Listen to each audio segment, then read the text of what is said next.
Alright mga tol, pag-usapan po natin yung mga nakakaraan po na kumakalat po sa internet. Which is, ito nga pong mga pagsagot, mga salita po ni former President Rodrigo Duterte, ang dati pong Pangulo ng ating bansa. Kung saan ay naging mainit po ang kanilang mga pag-uusap. At syempre, hindi po nagkaroon ng pagkakaisa, kundi pagkakaiba po ng mga pananaw doon po sa hearing na isinagawa po nung nakaraan. Tara po, pag-usapan po natin yung mga sagot po ni Duterte at yung mga bagay po na mahalaga po mapag-usapan po natin. Pero bago ang lahat ng ito, ay nais po malaman ninyo na hindi po tayo pro-BBM, hindi tayo supporter ng kung anuman na politiko. Pangalanan na po ninyo ang lahat, hindi po tayo supporter. Hindi tayo supporter. Guys, ng kahit na sino, hindi tayo pro-Duterte, hindi tayo pro-ano, ito ganyan. Gitna lang tayo at saka po tayo tumimbang, manimbang kung tama ba ang kanilang mga sinasabi. Hindi tao yung titignan po natin para hindi tayo maging personal lang, maging political lang ang pag-uusap o maging kampihan lang o debate baka yan lang ang mangyari. Gawin po natin, tignan natin yung mga sinasabi at kung ano yung mga masasabi po natin. Ngayon, hindi na po natin pagtatagalin to. Pero bago ang lahat ng yan, marami po sa viewers po natin ang hindi pa nakasubscribe sa ating channel. Kung hindi ka pa nakasubscribe, please hit the subscribe button and notification bell para updated ka palagi sa mga videos po natin na parating. So yun na nga, huwag natin pagtagalin to. Let's go!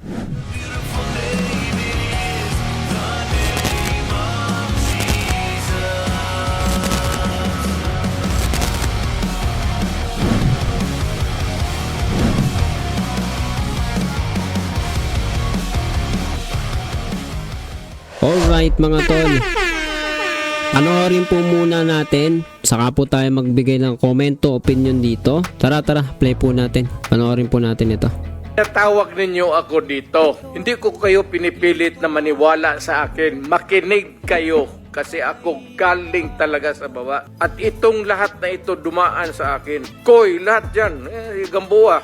Bato, makinig kayo kasi makinabang ang bayan natin. Hindi ang yabang ko dito, ang bayan ang makinabang natin.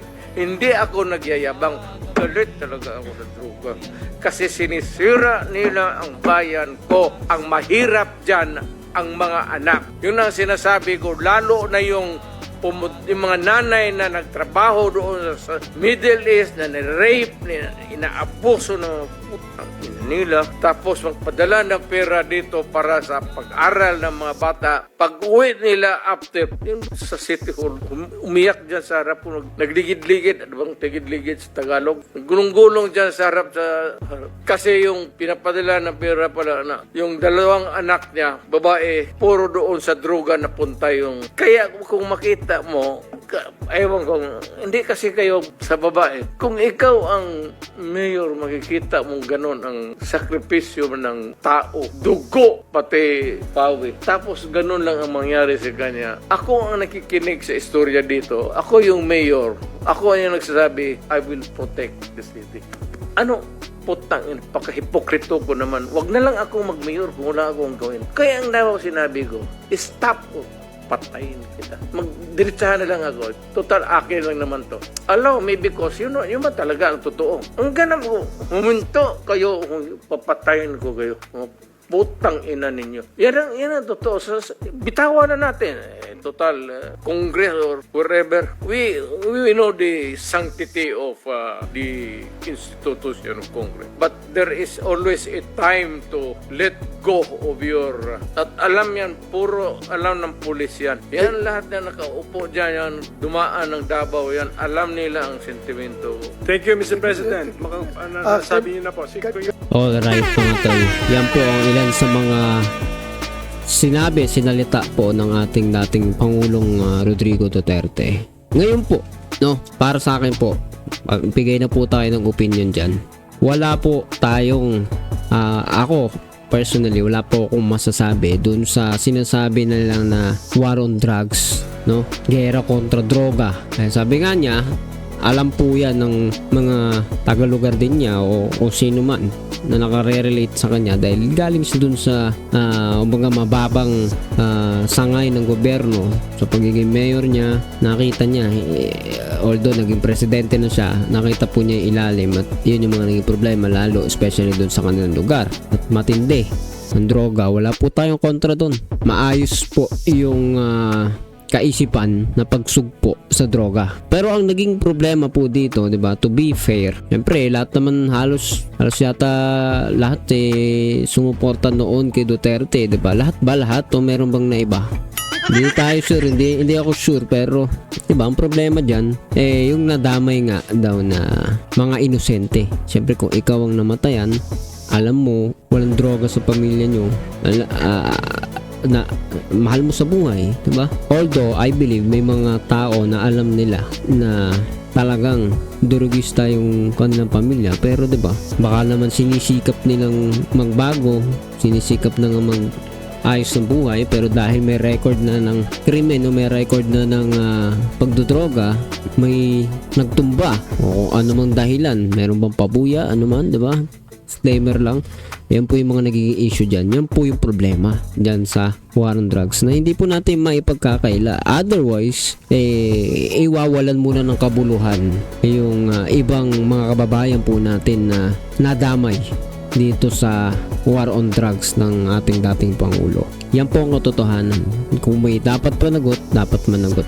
Kung meron dapat panagutan, nakakalungkot man sa marami, di ba? Yung ating dating Pangulo, justice should be served. Ba? Tama ba yung English ko? So ayan, kailangan pong maipatupad, mangyari yung batas dahil kung hindi gagawin, wala tayong magiging parang kapangyarihan yung batas natin. At least yun yung opinion ko po dito. Ikaw, ano masasabi mo dyan, no? Perfecto ba para sa'yo ang war on drugs? I don't think so, diba? So, may mga lapses, may mga problema dyan. Hindi perfecto yan. Maganda ang adhikain, maganda ang advokasya, maganda ang goal, pero hindi perfecto. At yung mga imperfection ng ginawa na yun ginawa doon ay merong accountability ang mga responsableng nasa katungkulan, especially sa mga police at maging ang ating dating Pangulo. Sige, magbasa po tayo dito ng mga komento po sa comment section. Sabi dito, no vote for Risa Hontiveros. So yan, mga political nut po ito. Gaya na sinasabi ko guys, sikapin natin maging neutral, hindi kaagad tayo titingin sa mga tao. Gaya ng mga opinion, sinasabi ko, di ba, hindi tayo against kay Duterte, pero hindi rin perfecto yung mga advokasya. Talaga may masasagasaan. Sabi nga nila, collateral damage daw yun. Yung mga nadadamay na inosente. So ako hindi ko dama yun. Kapag sinasadya mo, minayaan mo, ginawa mo ng paulit-ulit yung madamay ng mga inosente, ay talaga pong may accountability ka. May accountability ka, responsable ka sa kapangyarihan na mayroon ka, which is ito po siguro rin ang gustong mangyari ng ating gobyerno, ng Senado, ng mga nauukol na function po ng ating gobyerno dun po sa usapin po na EJK war on drugs. Sabi dito, Hontiveros daw, no? So wag tayo maging katulad po nito na personalidad din kinakampihan. Ako, tignan muna ng maigi yung yung kamalayan, kaisipan sa pinaglalaban. Doon mo lang masasabi kung sino yung nagsasabi ng mas okay, di ba, o hindi. Sabi dito ni Papa Doms, no script, mula sa puso ang sinasabi. Tunay, may pagmamahal sa bayan. Palit ka na tayo. So, nararamdaman ko yung komento po ng katulad po dito kay Papa Doms. Kasi marami naging panatiko po si Duterte, di ba? Pero sa akin, di ba, habang tumatagal, makikita mo, itong mga ito ay tao lang tong mga to, di ba? Hindi po yan perfecto. Huwag po ninyong idolohin yung kahit na sino. Suportahan ninyo pag tama, pag mali, tutulan. Ganun lang kasimple yun. So sa akin, isa sa malaking turn off ngayon sa mga Duterte ay eto, ilabas na po natin tong usapin ng war on drugs kasi meron siyang pinaglalaban si Duterte. Hindi naman natin siya mako-question. Tama naman yung sinasabi niya pagdating sa mga kriminalidad, pagiging against niya sa droga, sa mga krimen. Wala po tayo tutol dyan. Kaya lang may nadadami ng sente, yun lang questionable din. Dapat mapanagutan yung dapat managot ay managot talaga. Yun lang po. Pero labas na po natin itong usapang mga war on drugs. Para sa akin, isa sa malaking turn off po dating sa mga Duterte ngayon ay yung pagsuporta nila sa China. Diba?